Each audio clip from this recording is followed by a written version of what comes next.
Nagsalita na ang prosecution panel kaugnay sa impeachment ni Vice President Sara Duterte. Ipinahayag ni Batangas 2nd District Representative Jingky Luistro na hindi muna niya tatanggapin ang ibabalik na articles of impeachment laban kay VP Sara Duterte mula sa Senado. Ayon kay Luistro, hihingi muna umano siya ng formal na paglilinaw sa Senado hinggil sa kanilang desisyon at legal na batayan sa pagbabalik ng nasabing articles. Giit ng kongresista, mahalagang maging malinaw ang proseso upang mapangalagaan ang integridad ng impeachment proceedings at masiguro na ito ay naaayon sa saligang batas at umiiral ng mga alintuntunin ng Kongreso. Panuurin, pakinggang mabuti at kayo na ang bahalang humusga. Ngunit bago tayo magpatuloy, huwag kalimutang i-like, share, subscribe, and click the notification bell for more updates and for more upcoming videos.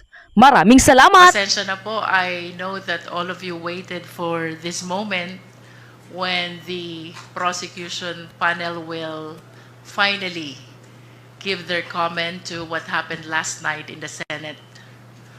Well, first of all, we welcome the impeachment court's service of summons to the Vice President. Apparently, the jurisdiction over the person of the respondent has been acquired already. She has a period of 10 days to answer. That is non-extendable. And we hope that all issues which are being raised in the impeachment court will be tackled as well in the answer of the Vice President. So finally, the people of the Philippines will see from the answer of the Vice President what her defenses are. Isa lamang po ibig sabihin nito, yung pag-acquire po ng jurisdiction ng impeachment court sa ating respondent kay Vice President Sara Duterte, it only shows na tuloy na ang impeachment trial. No one can stop this anymore because jurisdiction has been acquired already by the impeachment court over the person of the respondent.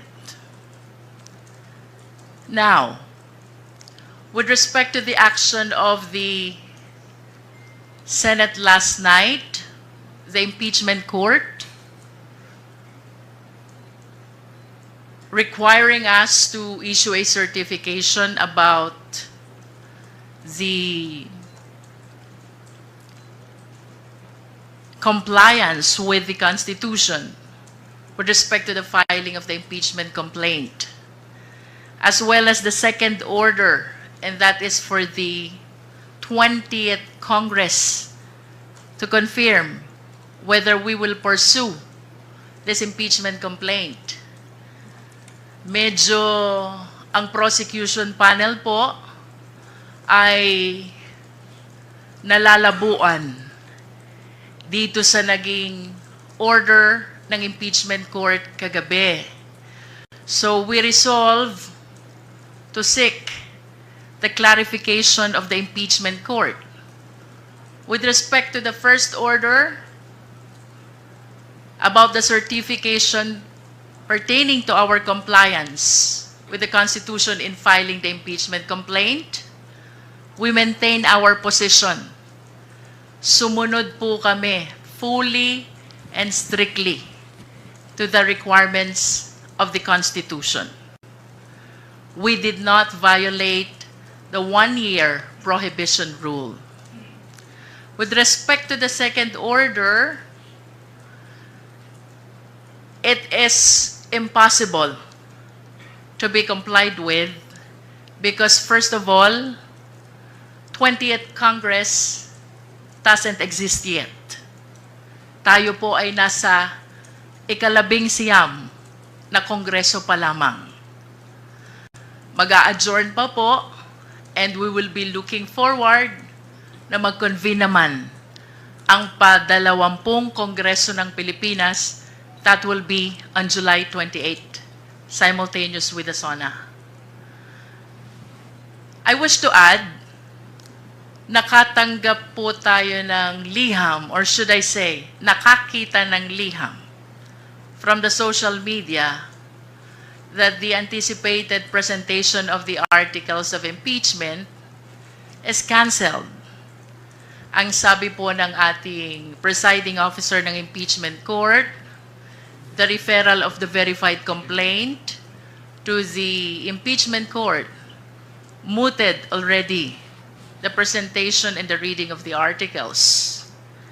This will be part of the clarification that we will be seeking from the impeachment court, sapagkat batid po natin na itong presentation ng articles ay bahagi ng Senate Rules on Impeachment, and we seek the guidance, we seek the enlightenment of the impeachment court so we can properly comply to the order that they issued last night.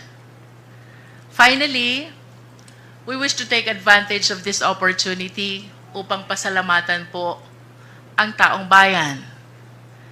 Sa lahat po ng sumusuporta sa prosecution panel, sa House of Representatives, we had a mass this morning attended by different civil society groups.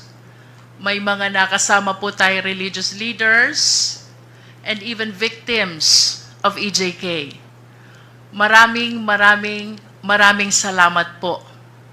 Rest assured, ang House of Representatives, ang prosecution panel, naninindigan po. Tuloy ang laban para sa katotohanan, hustisya, at pananagutan. Maraming salamat po. Thank you, ma'am. Are there anyone from the prosecution panel who would like to give a message? If none, we will take the first question from Marian Enriquez of TV5.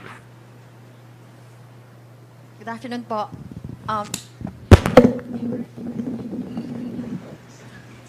Excited din yung mic. Ma'am, thank you, Cong, Jingky, and to the rest of the prosecutors who want to answer. Meron na po bang update kung natanggap na po ba muna natin itong received copy ng articles, yung pinababalik po na articles of impeachment? Meron na po ba? From the Senate? We have no official information yet whether the articles of impeachment, which according to you is being returned by the Senate, was received already by the Secretary General. I hope you understand that the members of the prosecution panel here has no participation whatsoever in the proceeding of the office of the Secretary General. Let's wait and see kung anong official information ng SecGen. But ano pong action po ng ating prosecution team? Tatanggapin po ba itong articles of impeachment, yung pag-remand? And what was your reaction to that while watching it last night? Well, in my opinion, as one of the member of the panel of prosecutors, to give way to the clarification which we want to seek from the impeachment court, I would defer receiving the articles of impeachment from the Senate, including whatever orders they will be transmitting to us. This is not disobedience, definitely. Ang gusto lang po natin mangyari is to seek guidance and enlightenment first so we can properly comply with the order of the impeachment court. When you say you would like to seek guidance, may coordination na po ba with the Senate? Ano po yung ginagawa nating pakikipag-usap sa kanila para maliwanagan po tayo doon sa mga orders nila? We will be drafting the necessary motion seeking for clarification of the order which they issued last night. So nakita po kasi namin kanina si Sergeant at Arms ng Senate kanina, and hindi nga, wala pa pong nag-receive ng copy. So technically, hindi po muna tatanggapin ng Kamara ang pagbabalik ng articles of impeachment. And magpapasa po muna tayo ng Tama ba, ma'am? To give way to our efforts to clarify first the order. In my opinion, I would defer receiving the articles of impeachment, including the order issued by the impeachment court. Excuse me. Yung tatanggap ng order po dito, kung mayroon man, ay ang Office of the Secretary General. Hindi po namin alam kung ano ang magiging action ng Secretary General. Pero kung tanggapin niya, doon po kami magde-decide. Be that as it may, kami po ay naniniwala na ang power to initiate ng impeachment complaint ay nasa House, lalo na pag pinirmahan ito, in-endorse ng isang congressman at pinagbutuhan sa plenaryo. Itong nangyari dito, hindi lang itong ordinaryong impeachment. 215 of our members signed the impeachment complaint. Kaya first time ito na nangyari na may return sa atin. Kaya nangangailangan tayo ng clarification po dito. Bagamat prosecutors po kami at impeachment court sila, naguguluhan pa rin kami. At hindi namin maintindihan kung bakit ibabalik po ito sa amin. Ano po ang gagawin namin. Yun po ang isang bagay na kailangan namin maliwanagan. Sorry. Second to my last question na lang po. Some legal experts po are saying na instead of following the Constitution, itong mga senators po natin, they're creating legal issues po. And will you challenge this po ba? Itong ginawa po ng Senado sa Supreme Court, itong pag-remand, is this abuse of discretion na po ba?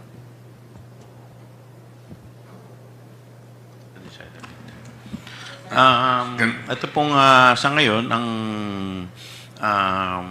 desisyon ng House Prosecution Panel is to submit clarification muna. So with respect to other legal remedies, hindi pa namin to na pagdidesisyonan. Until such time ma-receive namin yung sagot sa clarification. Kong Chua, you also mentioned kanina nagtataka kayo dun sa ginawa nga desisyon ng Senado at sila pa yung nagmosyon o mismong mga hurado. And you quote, sinabi nyo po, sila na yung parang nag-aabogado mismo kay VP Sara Duterte. How optimistic are you po na there will still be a fair and impartial trial? Well, yun po ay personal opinion ko. Hindi ko po alam kung ano yung opinion ng aking mga kasama. And in fact, nung akin rin pong personal na opinion, ito pong ginawa na pagbalik sa amin ng articles of impeachment ay sa aking paniniwala ay unconstitutional. Dahil wala naman po ito, excuse me, wala naman po ito sa kanilang kapangyarihan at ito po ay inaasahan natin na kung meron man mga motion na gagawin, ang gagawa po nito ay yung sa defense. Kaya yun po ay aking personal na opinion.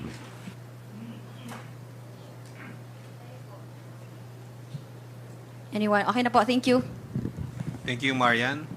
Isa Ubendanyo Umali from GMA-DCWB. You're recognized. Isa. Lumabas. Report. Big Sumintak from Net25. Magandang hapon po. May we know now kung ano na ang status ng article of impeachment in your point of view na kagabi po ay dinicide nga po ng impeachment court na mayroong mga nakita silang mga procedural lapses and constitutional question doon sa 7 article of impeachment kasi pinoint out din nung mga nagsulong ng motion, particularly Senator Alan Peter Cayetano, yung first, second, and third impeachment.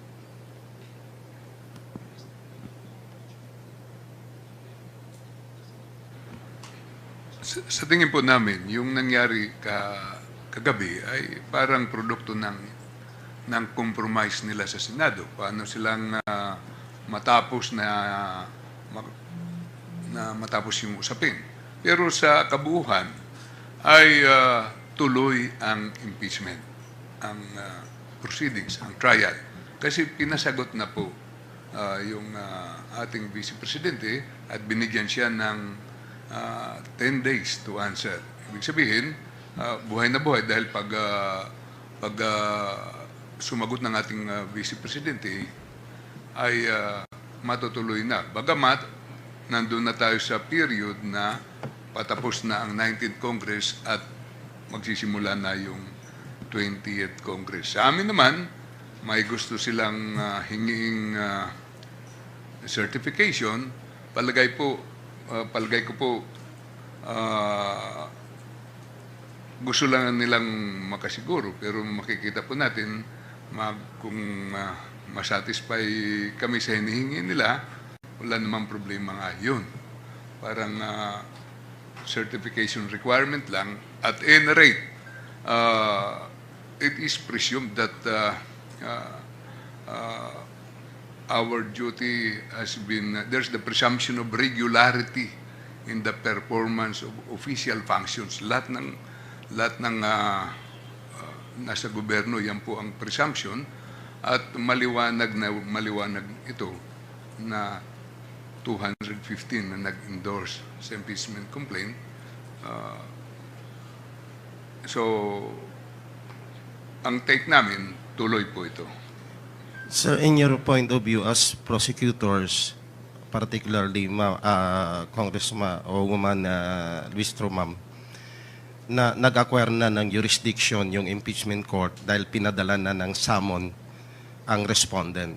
Pero hindi kaya yung summon na yon pending the action of the Senate last night na kine-question nila yung regularity ng article of impeachment, hindi kaya yun magamit ng depensa para questionin nila na anong sasagutin nila doon sa summons? Well, in fact, the article of impeachment was remand to the House of Representatives.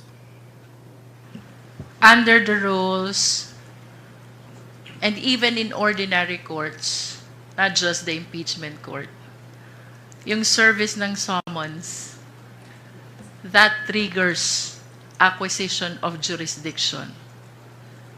And that is why I said earlier, we welcome this development. Bagaman naguguluhan po kami dun sa order kagabi, we are happy and thankful to the impeachment court because finally, the summons has been served already to the Vice President. And as I have stated, this only shows tuloy na tuloy ang impeachment trial. I wish to believe na yung hinihinging certification ng impeachment court is only a clarification or perhaps affirmation ng naging compliance ng Senate when we filed the impeachment complaint. But I wish to humbly invite the attention of the people to the ruling of then Presiding Officer Juan Ponce Enrile. That was during the time of the impeachment trial of Chief Justice Corona. Ang sabi po niya doon sa resolution, when there is compliance in the two basic requirements, that is the signature by at least 1/3 of all members of the House, and there is the verification, the filing of the impeachment complaint already enjoys presumption of legality. And that cannot be questioned anymore unless there is strong controverting evidence. Napakaliwanag po niyan. And I believe that this is still a very good law which should guide our impeachment court. No? Gusto ko lang pong balikan yung inyong question kanina. Anong status ng articles of impeachment considering that there are efforts to return. I humbly believe that the case is very much active and alive. Why? No less than the order of the Senate last night stated that the case is not dismissed, not terminated. Ibig sabihin, buhay na buhay ang kaso, pending sa impeachment court, reason also kung bakit kami man po ay nagtataka kung bakit ibabalik ang articles of impeachment dito sa House of Representatives. One last point from my end. Ma'am, since we know na co-equal body ang Senate at saka House of Representatives, the House of Representatives will initiate the impeachment. The Senate will be the trial court. Since na kine-question nila yung legality or the constitutionality of the impeachment complaint or article of impeachment, hindi ba ito isang insulto sa co-equal body? Yun, isa rin po yun sa aming pinagtataka dahil normally po, ang magtatanong po niyan o magko-question niyan, yung mga abogado ng respondent. Kaya nga po kami po naniniwala na ito po ay hindi sakop sa trabaho ng impeachment court dahil yung pagko-question po ng mga legality ay dapat po ay sinasagot o tinutugon po ng korte at hindi po ng impeachment court. Can I add to that? Bagamat kami po ay co-equal body, ang House at saka ang Senate, sa pagkakataon pong ito ay medyo naiba kasi impeachment court na sila at prosecutors po kami. Kaya parang nakikita natin, parang sa husgado, may mga orders ang korte. Ngayon, kailangan din kami mag-clarify dito. Pero sa dulo ay kailangan ang taong bayan mapakinggan po dito. Kaya kung kinakailangan makinig kami at gumawa ng mga hakbang para matuloy po ito ay gagawin po namin bilang public prosecutors. Thank you, Vic. Gab Lalu from Inquirer Online. Please proceed with your questions.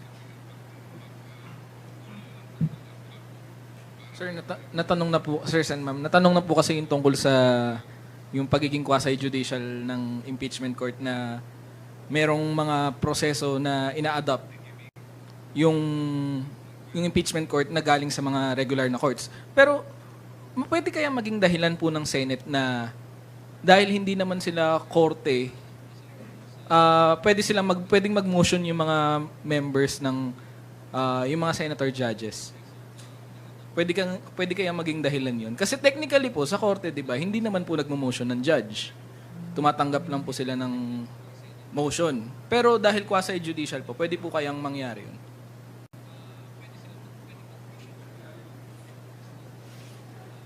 Or I mean, pwede po nilang ma-justify po yun.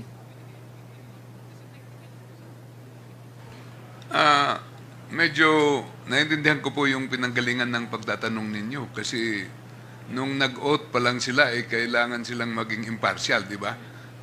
Doon sa oath pa lang ng mga senador na nagko-constitute sila na impeachment court. Pero nakikita naman po natin na pwede nilang gawin kasi ginawa nga na nga kagabi. Pero whatever it is, kami pa rin ay may respeto sa kanilang proseso at nagagalak din po kami na ipagpapatuloy po ito. Kaya nga, binigyan na ng summons ang ating Vice President. Second question po, nung meron po kasing previous briefing na sinabi ni Representative Zamora na hindi ipo-pull out ng House yung articles of impeachment from the Senate. dahil walang mechanism sa 1987 Constitution to do that. Is this sentiment shared by everyone, or would it be the basis of the clarification? As far as the prosecution panel is concerned, no? Maliwanag naman po sa Constitution. The House of Representatives has the exclusive power to initiate all impeachment cases. Tapos na po ang trabaho ng House of Representatives in as far as initiating the impeachment complaint is concerned. Hindi po tama na ito'y aming amyendahan at lalong hindi tama na ito'y aming withdraw. As a matter of fact, the ball now is in the hands of the Senate, whose mandate by the Constitution is to try and to decide. And by deciding, dalawang bagay lang po yun. It's either they acquit or they convict. Last question pa from my end. Naintindihan po namin yung courtesy na ina-extend ng prosecution panel sa impeachment court, just like in any other legal proceeding. Pero siguro to break the ice, gaano pa po kahaba yung pasensya nyo? Ang dami na po kasing nangyari na parang delay, ganyan. Dapat po nung February, ang tingin nyo, dapat doon na nag-start. Pero gaano pa po kahaba yung pasensya? Kaya pa po pa? Tanungin natin yung prosecutor na may pinakamahabang pasensya dito. Sino ba sa atin may pinakamahabang pasensya? Bel, would you like to answer?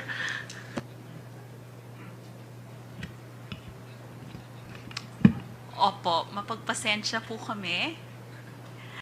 At kami naman po, ginagawa lang naman po namin ang trabaho namin under the Constitution.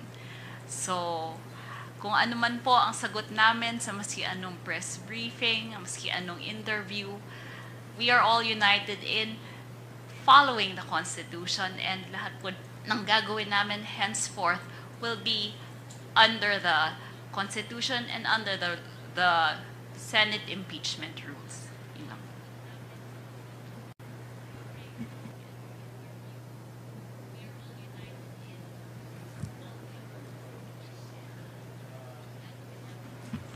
If I may give my own personal opinion about the matter, kasi iba po yung personalidad ng House, kami as members of the House, kami as members of the prosecution group. Kaiba po yun. As members of the House, co-equal kami. Pero as prosecutors, we obey yung mga orders ng mga judges. Di po ba? So, kami sumusunod sa mga utos ng impeachment court because we are the prosecutors. Pero kung the way I look at it, yung pong communication is addressed to the House. So, yung House leadership ang magkukuha nito. Magde-decide. Hindi po kami ng mga prosecutors. Yun lang po ang take ko rito. Marami pong salamat. Can I add to that? Ang tanong hanggang saan yung pasensya po namin. Kami po ay gusto po rin namin magbakasyon. Kasi sinidyo na kami ngayong gabi. Pero nautusan po kami ng plenaryo na mag-prosecute. Kaya nag-aaral po kami at naghahanda. At nakahanda po kami. Ito po ay utos ng taong bayan sa atin. Pero sabi nga nila, it takes two to tango, di ba? Pag nag-prosecute kami, wala namang korte, anong magagawa po namin? Kaya nandito tayo sa sitwasyong ito, na thankful naman kami na may patutunguhan din ito paglampas ng 19th Congress patungo sa 28th Congress. Siguro, ganun ang konsolasyon po natin. Pero sa ganang sa House na party, nandito po kami at gagampanan po namin sana ang aming tungkulin ngayong 19th Congress. At kung kami po bibigyan ulit ng ganong duties and responsibilities, lalo na't lahat naman nanalo yung nandito, at mag-iba pala except isang prosecutor namin, gagawin pa rin po namin yung aming katungkulan, yung aming tungkulin. Maraming salamat po.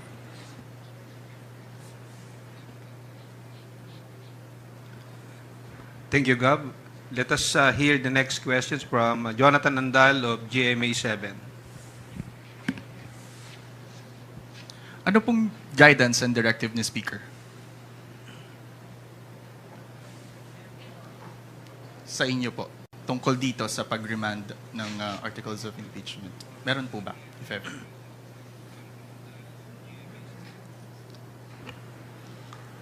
Wala po namang sinasabi sa amin si Speaker. Nandun ang ating Speaker yata, very busy ngayon sa pag-inspection ng San Juan Eco Bridge. At nandito na tayo, hindi na kailangan nito ng guidance ng Speaker. Tayo po ay binigyan na ng tungkulin ng plenaryo. Kaya, siyempre, nagmi-meeting-meeting na lang kami kung anong susunod na hakbang na gagawin namin. Sa ngayon po ay yung clarification kung ano man pag dumating sa atin yung kanilang communication. Ang boto po kagabi, 18-5-0. 17? It's 18. 18. Okay. Yun yung boto po kagabi. Sa tingin nyo, yun din ba yung, may mga nagsasabi na baka yun na rin yung posisyon ng mga senador at maging boto pag umusad yung trial. Naniniwala po ba kayo ron? It is very hard to preempt kung anong magiging decision ng mga senator judges until and unless we have concluded the presentation of our evidence. That is why we really have to follow the Constitution and the mandate by the Constitution to the impeachment court to try and to decide. No? Mahirap pong isipin o sabihin na yung boto kahapon, ayun na rin ang magiging boto sa impeachment case sapagkat wala pa po ni isang ebidensyang naiilatag ang prosecution. No? Until and unless we are done with the presentation of all the evidence, I think that's the time we begin to think ano kaya ang magiging boto ng ating mga senator judges.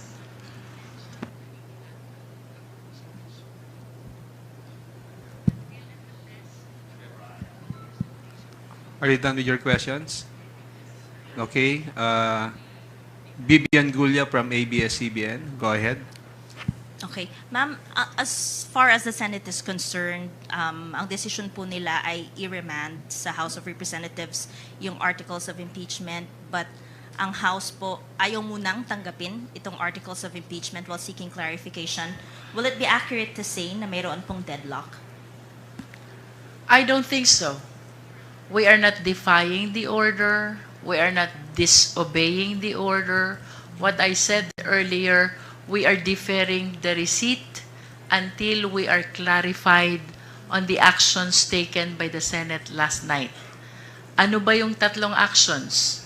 Number one, they're asking for the certification of the House of Representatives that we complied with the requirements in filing an impeachment complaint. Itong requirements po na ito ay ang pagperma ng at least 1/3 of all the members of the House and the verification, of course, at non-violation of the one-year bar rule. We are certain, and it is in the face of the impeachment complaint, that we are fully and strictly compliant with the requirements of the Constitution. Kanina nabanggit ko na rin po ang resolution ng then presiding officer Juan Ponce Enrile when there is compliance with the first two basic requirements.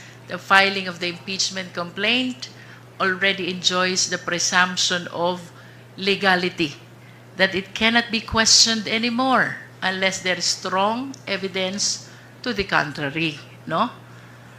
Pangalawa, they're asking for the confirmation of the 20th Congress, whether it will pursue the impeachment complaint against the Vice President. How can this order be complied when the 20th Congress does not yet exist? Wala pa pong 20th Congress. Nasa 19th Congress pa lang po tayo. So, who will comply? The second order. Number 3, bagaman ito po'y hindi part ng order nila, but I saw a letter in the social media, rendered moot ang presentation of articles because the verified complaint has been referred already to the impeachment court. Ito po'y gusto namin maklarify lahat sapagkat yung una, we are fully compliant with the Constitution. Yung pangalawa, wala pang 20th Congress. At yun pong pangatlo, the presentation of articles, that is part of their own rules. And we are ready to present the articles. Why suddenly biglang rendered moot when no less than the rules on impeachment of the Senate provides for the same? Again, we do not defy. We do not disobey. We are merely deferring receipt of the same to give way to the clarification of all these issues surrounding the actions taken by the Senate last night. That is in as far as I am concerned, as part of the prosecution panel, because as I have said earlier, hindi naman po bahagi ng trabaho ng prosecutors ang pagtanggap nung ibinabalik na articles of impeachment, including the receipt of whatever order issued by the Senate, especially if it is addressed to the House of Representatives. Let us wait and see as to the action that will be taken by the Office of the Secretary General. Pero may assurance po ba na susunod kung halimbawa ma-clarify na po or depende pa sa magiging response ng Senate? As soon as this is clarified and the clarification is in accordance with the Constitution, the Senate rules on impeachment and other existing laws, we will certainly abide. Dahil kagaya ng sinabi po ng aking mga kasama, ibang usapan to, impeachment court ito. Sila po ang judges at kami po ang prosecutors. We are morally bound to follow the orders of the impeachment court. Clarification lang din, ma'am, kasi last day na po ng session today. So wala po bang compliance na mangangailangan ng House plenary action? At this point, what we are considering is to prepare a motion seeking for clarification. Also, sa tingin niyo po ba yung ikalawang utos ng Senado ay parang admission na rin na pwedeng tumawid sa 20th Congress itong impeachment trial? That's the way I see it. And that's one of the several things that I wish to welcome. Yun pong kautosan nila na address sa 20th Congress, indeed, is an implied admission already that we can continue the impeachment trial until the 20th Congress. Final clarification. Yung withdrawal ng impeachment complaint or articles of impeachment by the House, it's off the table. Tama po ba yun? And are you considering to bring the matter to the Supreme Court? About the impeachment complaint being withdrawn, that is outside the power of the Congress already because we have concluded our function and power to initiate the impeachment complaint. Tapos na po yun. The ball is already in the hands of the Senate, whose duty is to try and decide. No? Walang amendment, walang withdrawal na manggagaling po sa House of Representatives. Hindi po yan pinapayagan ng Constitution. And then your next question? That is a matter that we have yet to discuss.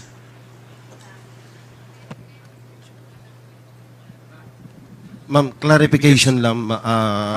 Congressman, Vic, before you Congressman proceed with Jervin. your question, Vic, sorry, we would like to acknowledge the presence of House Quadcom Lead Chair, Congressman Robert Ace Barbers of Surigao del Norte.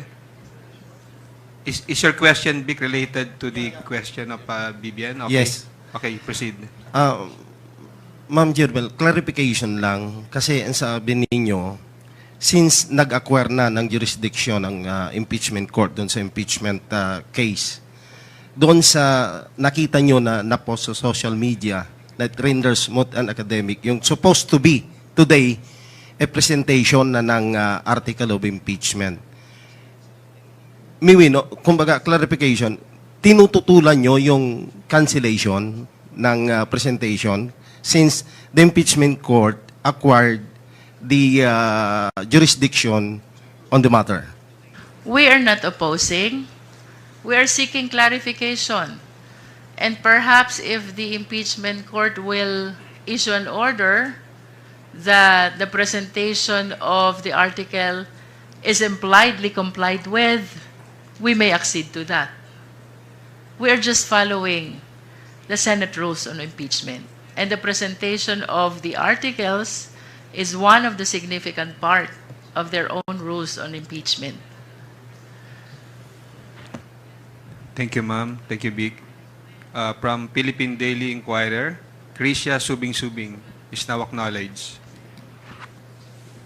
Hello po. Medyo related din po sa question ni Ate Vivian kanina. So, kailan at paano po magsisik ng clarification sa Senate if Congress adjourns Sunday today po? I mean, the past few months has shown us that the Senate refuses to convene into an impeachment court kapag walang session po. So, I guess, is it possible na yung 20th Congress Senate na po yung makapagbigay ng clarification sa House po on their motion kagabi?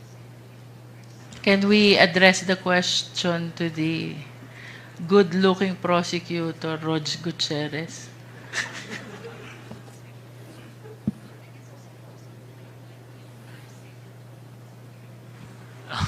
Sorry, just to be clear, can we have a repeat of the question? Just to be very clear. Kailan and paano po magsisik ng clarification yung House prosecution regarding the move by the Senate yesterday? Kasi as the past few months have shown us, hindi po ayaw mag-convene ng Senate as an impeachment court kapag walang session. And so we can expect that until June 30. So is it possible na sa 20th Congress Senate pa po magkaroon ng clarification sa mga tinatanong ng House? To be frank lang po, I don't think it would be a fair statement to say we cannot preempt the impeachment court. We cannot substitute their decision. We cannot say for sure that they will not convene po, no? So what is very clear for us here in the prosecution panel is that we will be seeking clarification, and it will be addressed not to the Senate but to the impeachment court. Now, the question of whether or not they will convene, I think that only they can answer po, no? And ma'am, tama po ba yung pagkakaintindi ko? You are preparing a motion to be read at the plenary later po? Motion seeking for clarification. And then my second question po, it seems that you and other legal experts agree po na the Senate does not have constitutional power to remand po. So, in your opinion, does the House have the power to reject the remand? Is that a possible pathway for you?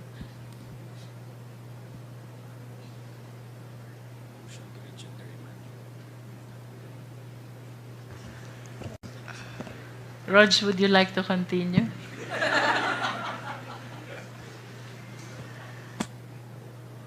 Marami kang fans dito.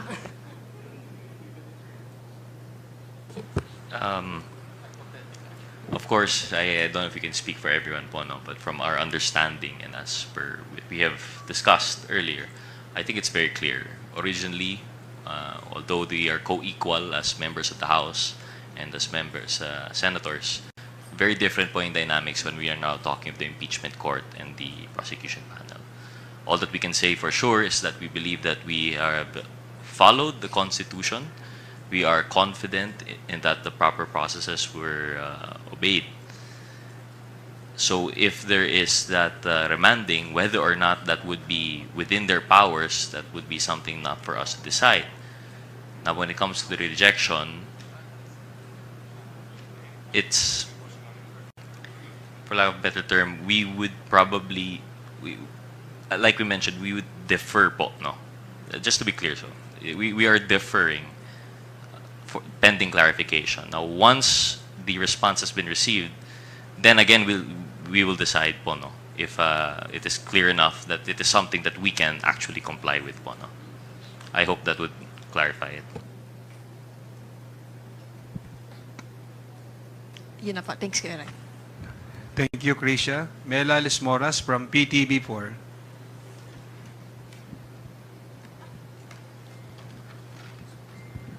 Hi, good afternoon po, Prosex. Sulitin ko na lang po yung pagkakataon since I think this is the first time na medyo marami po tayong humarap dito nga sa isang press conference. For the record, ano-ano po yung articles na assigned sa inyo? Pwede po bang sumagot one by one? And nasa na po yung preparation natin ngayon? Dahil, gaano kahalaga na marinig po ito ng ating mga kababayan? Kasi up until now, ang dami na nating naging process dito nga sa impeachment proceedings, pero may mga nagsasabi pa rin na it's all about politics, may mga ganong criticisms. Can you just share ano pong articles and ano na po yung update sa preparation nyo at gaano ito kahalaga na marinig ng taong bayan sa pamamagitan ng impeachment trial? Una po, gusto kong balikan kanina yung tanong, yung tungkol sa can we reject it? Di ba? Ngayon, na-return nila sa amin, na-reject. Baka magbula-bula po ito, wala nang patutunguhan. Yun po ang ayaw nating mangyari. Ang importante po dito, ang interest ng taong bayan at saka yung duties and obligations natin. Kung kailangan may mag-bend siguro dito, kami ang prosecutors, sila ang judges, kailangan kung compliable, kung pwede namin gawin na hindi makukompromise yung aming strategy, ay siguro baka kailangan namin gawin. Pangalawa, yung tanong po ni Ma'am tungkol sa articles, sa preparation po namin. Ngayong araw nga po, nakahanda na po kaming mag-present, pero pinigilan lang po namin. Pero ayaw po namin muna magsalita para hindi naman namin mat-telegraph kung anong gagawin namin. Pero nandun, nakalabas na po yung articles of impeachment. Sir, ilang percentage na lang po? So, with that po, you're saying 100% na nga kayo sanang prepare. Tama po ba?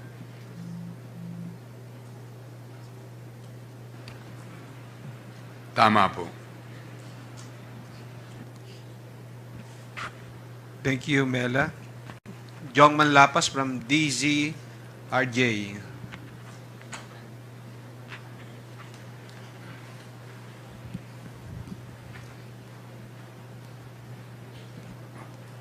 Kay Congressman Chua. Sabi niyo po kanina na unconstitutional, sa saligang batas, wala sa saligang batas unconstitutional yung ginawa ng Senate.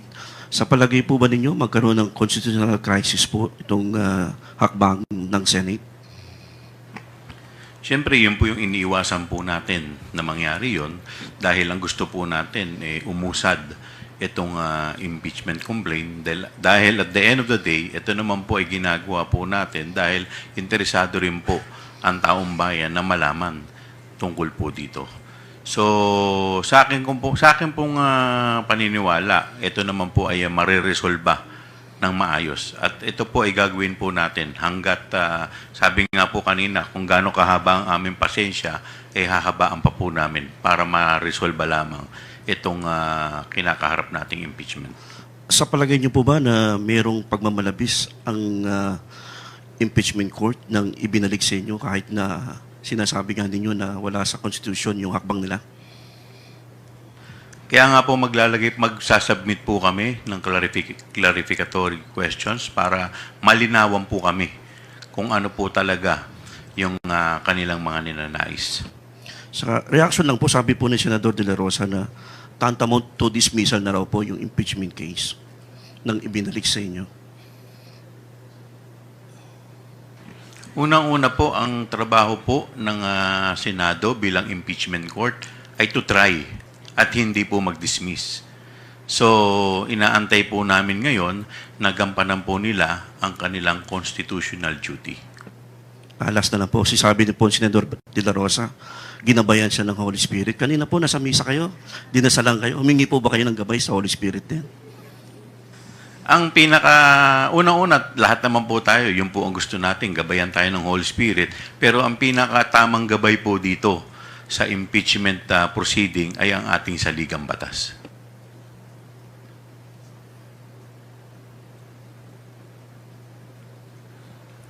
Okay, let us now recognize Earl Tobias from IBC 13. Good afternoon po. To our prosecutors, once and for all po, dapat ngayong araw nakatakdang magpresenta ang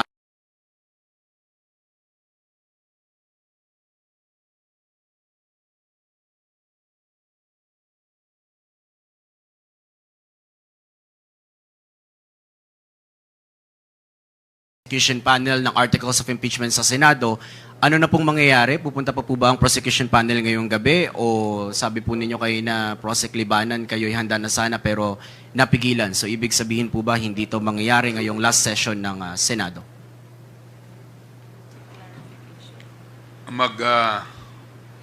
Hingi muna po kami ng clarification sa kanilang nare-request sa Kongreso.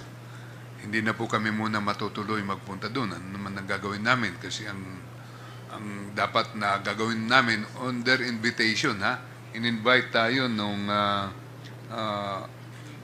June 2, tapos ginawa nilang June 11. Nakahanda kami kasi silang nag-imbita. Ngayon, sinasabi nila hindi na matutuloy. So, hindi na kami pupunta roon. Kasi baka lalo lang magkagulo kung anong gagawin namin doon. At marami pa rin naman kaming ginagawa dito sa Kongreso. Ito po yung last day of session namin. Ito pong pagtatapos ng 19th Congress ngayong gabi. Thank you po. Follow-up na lang. Cong Luistro, being that it's a matter again of decision kung kailan yung rescheduling ng presentation of articles of impeachment, and you saying kanina na merong sapat na basihan, constitutional basis na dapat ang 20th Congress ay may clear jurisdiction na with the impeachment trial ni Vice President Sara Duterte. Pero nabanggit din kanina na kapag bola-bola ang proseso, mukhang mahihirapan sa pag-usad. Do you expect pa po ba the narrative of a Senate impeachment court wherein senator judges can move motions back and forth during the trial, or as prosecution panel, sana po hindi ganun yung mangyari? We ask another good-looking prosecutor, Jill Bungalyun. Thank you. Pwede pakulit lang ng tanong.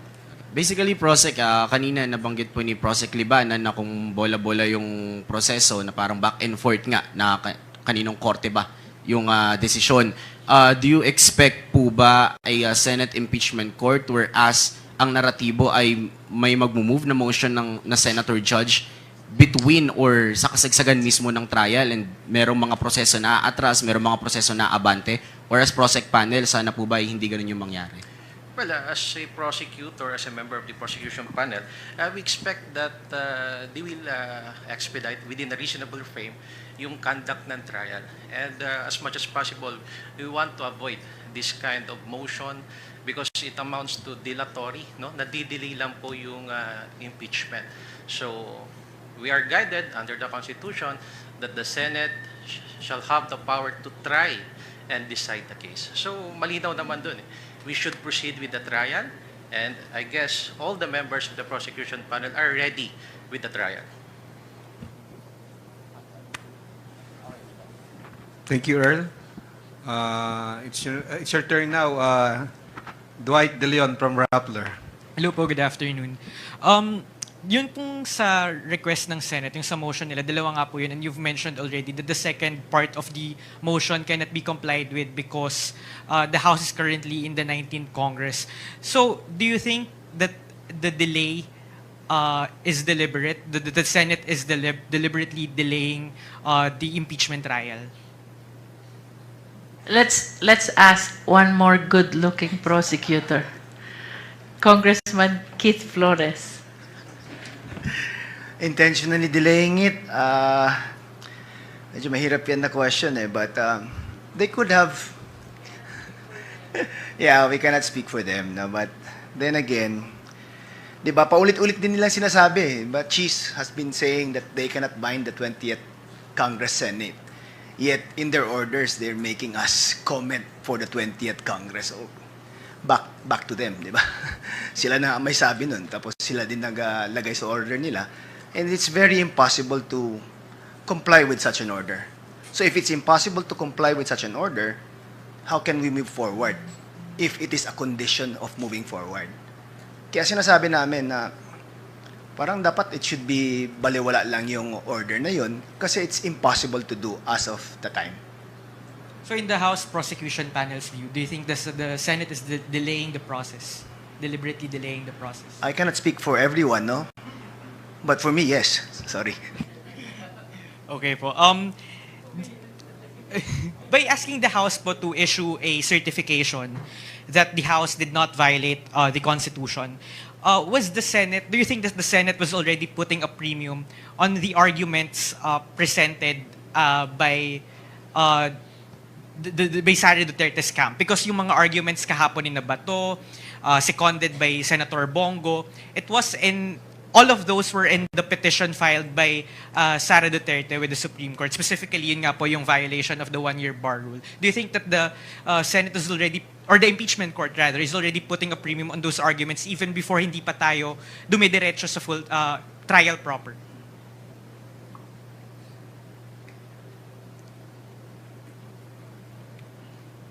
Well, we cannot speak for them, no?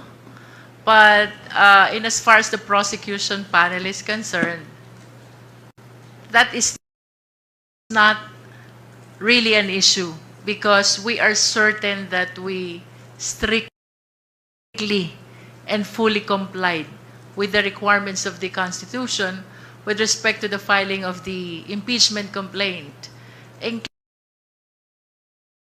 the 3 prior complaints. Ma'am, another question lang po. Legally or constitutionally po, can the reading of articles of impeachment by the House, yung nakaschedule po sana today, can that be considered moot? Kasi yun po nga po yung sinasabi kagabi ni Senate President Escudero. That is why we're seeking for their clarification, no? Because it is the Senate rules on impeachment itself which provides for the presentation of the articles of impeachment before convening the impeachment court. And that's why we're following it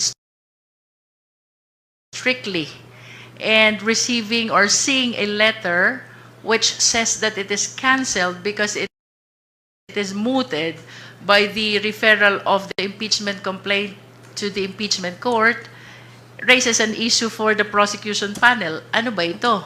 That's why we need to be enlightened. At nasabi ko na po kanina, if the impeachment court will issue an order that the presentation of the articles in accordance with their rules is impliedly complied with, we might accede to that. Kaya lang without that order, it is hard to rely on assumption.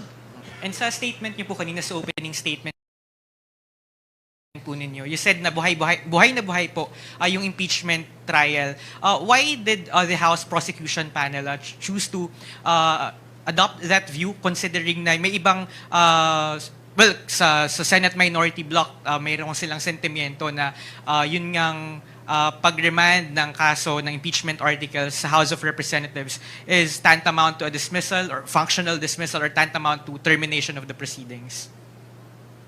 Well, we wish to be clarified first before we make a stand on whether that order to return or remand is tantamount to the dismissal of the impeachment complaint. Unless we are clarified on that order, I believe that to speak on that issue will be premature. Thank you po, thank you po. Thank you po, prosecutors. Willie Delgado from DZMM. Magandang hapon ho. Curious lang ako doon sa word na order. Once na na-convene na po yung impeachment court, may co-equal pa ba tayo matatawag between Congress and the Senate? Kanina po binanggit na ng ating lead prosecutor na when we talk about the impeachment court, iba na po ang setup dyan. We might be co-equal as a legislative body, the Senate and the Congress.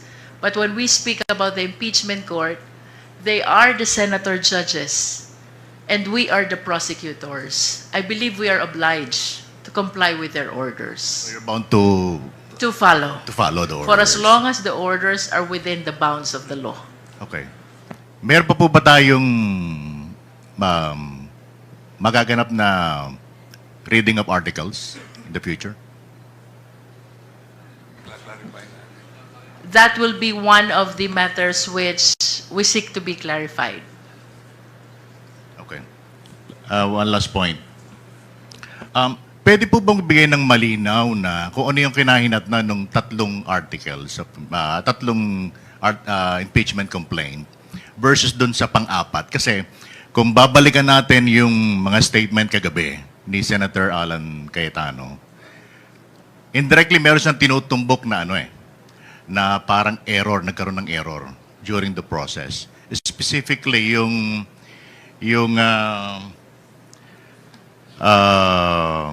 rules of procedure ng impeachment, mukhang ang pinatutungkulan niya is Rule 2, Section 3. Paki-enlighten nga po kami. Bel Zamora will answer your question. Hi, for everyone's clarity, there were, as we know, there were 3 impeachment complaints filed in December. So the first one was filed on December 2. And under the Constitution, an impeachment complaint filed by a member or a public citizen, which is endorsed by a member, shall be calendared in the order of business of the House within 10 session days. So, for everyone's clarity, again, February 5 fell as the 10th session day. This is different po from calendar days, so we shouldn't count 10 calendar days from December 2. So all of the impeachment complaints, the 3 impeachment complaints were included in the order of business on February 5, which was the 10th session day. So pasok po siya doon sa requirement ng ating Constitution. Ngayon po, ano hong nangyari doon? Nung nakakalendar po siya, binasa po ito sa ating plenary session because there was already a 4th impeachment complaint which consolidated actually all of the articles in the different complaints. Pinagsama-sama po. Kaya po yung tatlong impeachment complaints ay na-archive na lang po. Pasok po siya doon sa requirement ng Constitution na makalendar sa session within 10 session days. Yun po yung requirement. Kaya kami po ay, ang House of Representatives po ay fully compliant with the constitutional requirements as well as the rules of Congress. Ito kaya yung naging dahilan kung bakit naglabas sila ng remand order kagabi? Isa po yun sa dahilan sa tingin ko. But I think it's because they did not, with the due respect, they did not understand the House rules and what happened during the last day of our sessions then. So most likely ito yung lalamanin halimbawa nung magiging clarification, Attorney Jingky? Okay. One last point.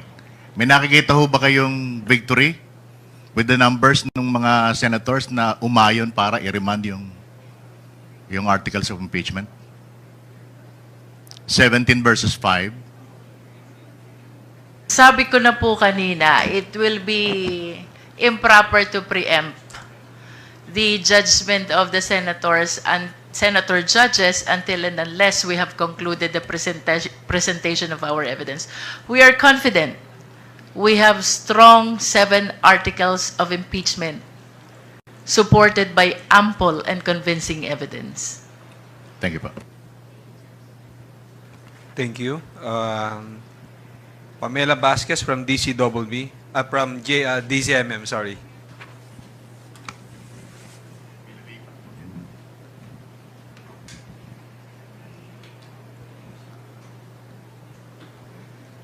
Pero naniniwala po ba kayo na hindi po sana humantong doon sa pagreban kung nabigyan po sana ng chance ang House Prosecution na humarap po sa Senate Impeachment Court and nabasa sana yung articles of impeachment? Well, it is hard to speculate on what really prompted the issuance of that order. And that is precisely the reason why instead of reacting to the order, we prefer to seek first for clarification. No, we are inclined to believe na they are supporting also the mandate of our Constitution. That is what we want to believe, in as far as we are concerned, because we must be reminded of the fact that sovereignty resides in the people, all government authority emanates from them, and all of us, the prosecutors and even the senator judges, we are all bound to follow the letter and the spirit of the Philippine Constitution. May we get lang din po yung reaction ng House Prosec doon po sa ilang senator judge na tumangging magsuot ng robe last night. Confident or kumpiyansa pa rin po ba yung House Prosec na magiging impartial yung Senate Impeachment Court dahil po dun sa hindi pagsuot ng ibang senator judge? Chairman Ako, would you like to answer? Be gentle. Pakiulit nga po yung katanungan. Para Reaction. mayroon akong pagkakataon na mag-isip. May reaction lang po doon kasi some senator judges refused to wear yung robes po during the convening ng impeachment court. So, ano po bang basa doon ng House Prosecution and kumpiyansa rin po ba ang panel na magiging impartial po ang Senate Impeachment Court? I do not know the reason why some of the senator judges refuse to wear their robes. Di po ba? So that's a matter of discipline within the Senate or within the impeachment court. Bahala na po yung presiding judge na magdisiplina sa kanila. Number 2, kung kumpiyansa po kami na, ano po? Na magiging impartial nga po given na nag-refuse na magsuot ng robe yung ibang senator judge. Hindi naman po kayo magtatanong sa amin kung wala po kayong conclusion, di po ba? Your conclusion is as good as mine. Diba? And speaking of pagdidisiplina nga po ng presiding judge, satisfied naman po ba kayo doon sa naging pag-handle po ng presiding judge last night? Tinatanong mo ako ngayon kung satisfied ako sa pag-handle. House Prosec panel. Well, to tell you frankly, from my experiences, kasi siguro dito sa linyang ito, akong pinakamatanda if you ask me, my personal opinion, hindi po ako satisfied. That I think would be enough to answer the question that you have asked of me. And last na lang. Can I add to? Sure po, sure po. Siyempre kami ang prosecutors, may iniisip po kami kung anong gusto naming mangyari. Pero sa nakita natin kagabi, nakikita natin ang dami-daming interest sa plenary, 23 po sila. Alam ko pong mahirap yung ginagawa ng ating Senate President. Pero napunta tayo dito, may konting victory po tayo, mapapatuloy yung impeachment complaint, at siguro may kaunting i-clarify po natin. Siguro baka pasado na yun ng konti, Congressman Ako, na nangyari kagabi sa presiding officer. Mr. Lead Prosecutor, the question is asked of me in my personal opinion. I stick with my personal opinion because I have my own basis. I hope that answers your question, Madam. Last na lang po on my end. Other than Cong Keith po ba, may nagsishare din po ng same sentiment na merong clear intent to kill or delay the impeachment? Or si Cong Keith lang po out of the 11 prosecutors? I'm sorry? Kung may Address mo nagsishare, sa akin? sa House Prosec panel po, kung may nagsishare lang din po ng same thought or view po with Cong Keith na there is a clear intent na i-delay or patayin yung impeachment. Ako? Ako? Are you asking? The Prosec panel po, if meron pa My pong... personal opinion? Yes. I said personal opinion, yes. Yes. From my experiences. Kasi I've been with government since 1970. Di ba? Now, kanina tinanong ninyo kung magkakaroon ba ng pag-asa kami dahil 17.5. Kami may pag-asa. You know why?